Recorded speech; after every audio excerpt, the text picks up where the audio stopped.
Le cheikh du Koweït descend sur le terrain pour faire invalider un but de la France lors du mondial 1982. Waouh! Un truc de fou! C'est l'un des plus gros scandales d'arbitrage de l'histoire de la Coupe du Monde. Et sans doute le premier arbitrage diplomatique.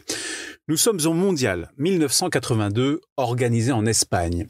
Après sa défaite lors du premier match face à l'Angleterre, la France de Michel Platini ne doit pas se rater ce lundi 21 juin face à la modeste équipe du Koweït. Ce pays du Moyen-Orient participe pour la première fois de son histoire à la phase finale d'une Coupe du Monde. Alors que les Bleus dominent facilement cette rencontre, Alain Giresse, seul face au gardien, inscrit le but du 4-1 à la 80e minute de jeu.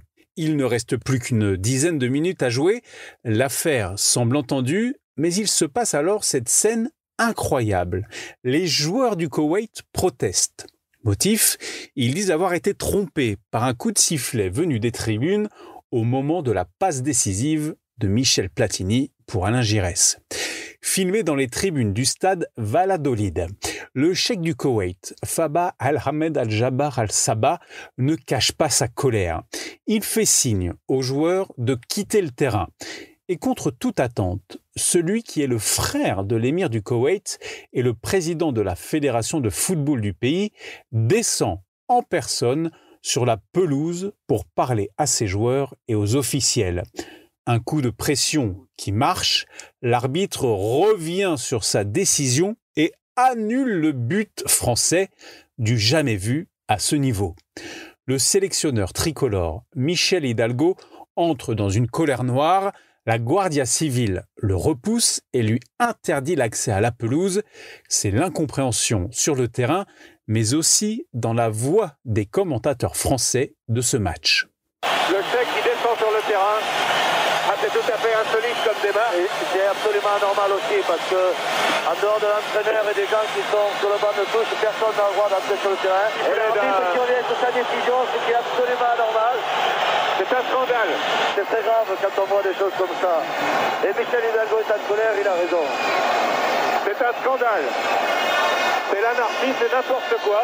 Et il va refuser le but d'Alain Giresse vraisemblablement. Après de longues minutes de confusion, l'arbitre soviétique Miroslav Stupa fait signe aux joueurs que le jeu reprend. Le but est annulé, c'est une balle à terre.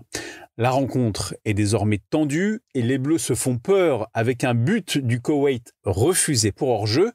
Finalement, le match s'achève par un nouveau but de l'équipe de France signé Maxime Bossis, le seul d'ailleurs de sa carrière internationale. Score final et officiel 4-1.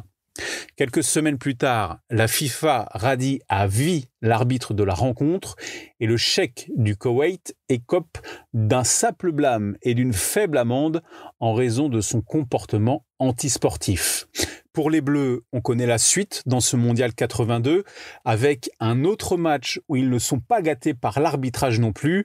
La bande à Platini échoue en demi-finale face à l'Allemagne au tir au but à Séville, mais ça, c'est une autre histoire. Waouh! Un truc de fou! Ta dose d'anecdotes sur le football. Pense à t'abonner et à mettre 5 étoiles à mon podcast. Rendez-vous aussi sur Facebook, Twitter, Instagram et untrucdefoot.fr.